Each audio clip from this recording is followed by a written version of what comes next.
Служба за итна медицинска помош немала ампули против болки.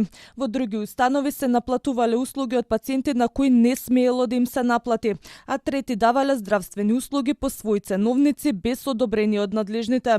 Ова го покажале контролите на Фондот за здравствено осигурување. Утврдиле и дека домашната посета во Шуто Ризари била затворена поради немање персонал, без претходно известување. Неправилности биле констатирани во вкупно 14 здравствени установи, 12 надвор од Скопје и 2 во главниот град.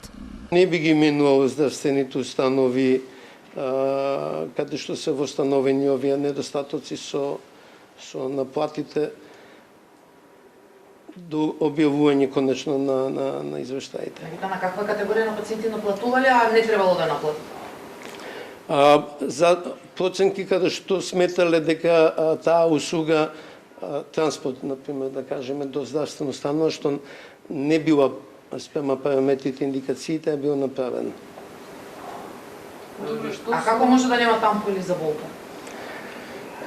Се основни работи како? Не. Затоа се вика служба за итна медицинска помош, не? Се случува во помалите да има такви проблеми. Други 18 неправилности биле откриени во делот на исплатата на платите. Иако дел од клиниките биле во долгови, директорите си ги зголемиле платите за 10%.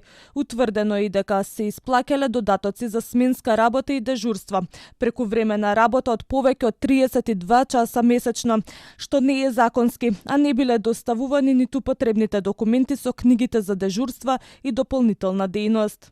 Ние ги доставуваме овие податоци до Министерството за здравство, до Министерството за финансии и Државен завод за ревизија. Државен завод за ревизија во голем дел своите ревизии во јавното здравство ги прави во состојба на нашите извештаи. Проблемот е што нема реакции по тоа.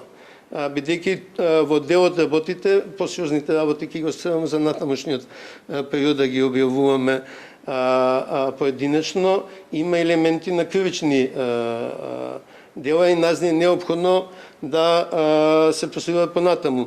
Фондот ги задолжил сите установи веднаш да ги отстранат неправилностите и најавија дека контролите ќе продолжат. Клековски порача дека Фондот за здравство ги зголемува капитациите и платите, но очекува истовремено да се почитуваат законите и колективните договори. Ова се само првични извештаи, а во наредниот период ќе бидат објавени и резултати од други истраги.